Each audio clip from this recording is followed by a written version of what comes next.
5 ጎበዝ የሚያደርጋችሁ ነገሮች። አንደኛው ምን ማድረግ ይኖርብናል? ግልጽ ያልሆነ ነገር እያለ ዝም ማለት አይጠበቅብንም። ጥያቄ ካለብን ግልጽ ያልሆነ ነገር ካለ አስተማሪን መጠየቅ ይኖርብናል። ጓደኞቻችንን ወይም ቻትጂፒቲ ተጠቅመን ግልጽ ያልሆነውን ነገር በትክክል መረዳት ይኖርብናል ማለት ነው። ቢካዝ ያ ግልጽ ያልሆነ ነገር በእኛ ውስጥ ተቀምጦ በኋላ ላይ ፈተና ስንፈተን የሆነ ነገር ውስጥ ስንገባ ያን እናጣለን ማለት ነው ፈተናውን። ስለዚህ ግልጽ ያልሆነ ነገር ካለ ግልጽ እንዲሆን ማድረግ ይኖርብናል ማለት ነው። ከዛ ሌላ ደግሞ ምን ማድረግ ይኖርብናል? ሊሚት ዲስትራክሽንስ፣ የሚረብሹ ነገሮችን ማስወገድ ይኖርብናል ማለት ነው። አይምሮአችንን ለ2 ወይም ለ3 ለ4 ነገር አይገዛም፣ ለአንድ ነገር ነው ፎከስ አድርጎ መስራት የሚችለው ማለት ነው። ስለዚህ እኛ በብዙ ነገሮች ላይ ስንጠመድ በስልክ በቪዲዮዎች የተለያዩ ነገሮች ላይ ፎከስ ስናደርግ የትምህርታችን አይምሮአችን ትምህርት የመቀበል አቅሙ ይቀንሳል። በዛም ደግሞ ውጤታማ አንሆንም፣ በትምህርቱ ውጤታማ አንሆንም። ስለዚህ ዲስትራክት የሚያደርጉ የሚረብሹ ነገሮችን በተቻለ መጠን ማስወገድ ይኖርብናል ማለት ነው። ሌላኛው 3ኛ ላይ ደግሞ read beyond your textbook።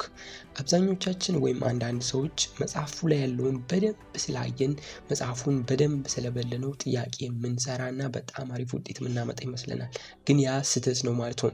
ስለዚህ ምን ማድረግ ይኖርብናል? ከመጽሐፉ አልፈን መሄድ ይኖርብናል ማለት ነው። ስለዚህ ሌሎች መጽሐፎችን ስለ ቶፒኩ የሚያስረዱ ሌሎች መጽሐፎችን፣ አርቲክሎችን እና ኤዱኬሽናል የሆኑ ቪዲዮዎችን መጠቀም ይኖርብናል ማለት ነው። እነዚህ ምን ያደርጋሉ? የመረዳት አቅማችንን በደንብ ያሳድጋሉ ማለት ነው። ሌላ 4ኛ ላይ ደግሞ ከ7 እስከ 9 ሰዓት መተኛት ይኖርብናል። 9 ሰዓት ወይም 7 ሰዓት ሙሉ መተኛት ይኖርብናል ማለት ነው።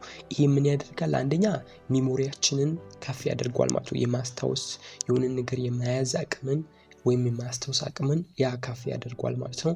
ሁለተኛ ደግሞ ትኩረት ወይም ኮንሰንትሬሽንን ያሳድግልናል ማለት ነው።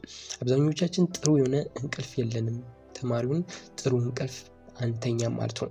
ስለዚህ ሌሊቱ ሙሉ ስላነበብን ጥሩ ውጤት የምናመጣ ይመስለናል። ያ ግን ስህተት ነው። ስለዚህ አይምሮአችን በራሱ የሚሰራበት መንገድ አለው ማለት ነው። እረፍት ይፈልጋል፣ ረጅም ሰዓት መተኛት ይፈልጋል። ስለዚህ ይሄን አድርጉ ማለት ነው። 5ኛና የመጨረሻው ኤክሰርሳይዝ ማድረግ ወይም የኤክሰርሳይዝ ማለት እንዲህ ወርክአውት ማለት ነው።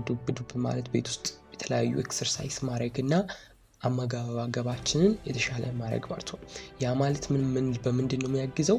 ለአይምሮአችን ጤና አሪፍ ነው ማለት ነው። አይምሮአችን ጤናው ካለው አይምሮአችን ጤነኛ ከሆነ ምን ያደርጋል ማለት ነው? የሚሰሩ ነገሮችን ይሰራል ማለት ነው። ስለዚህ እነዚህን ነገሮች በማድረግ ትምህርታችሁን አሻሽሉ ማለት ነው።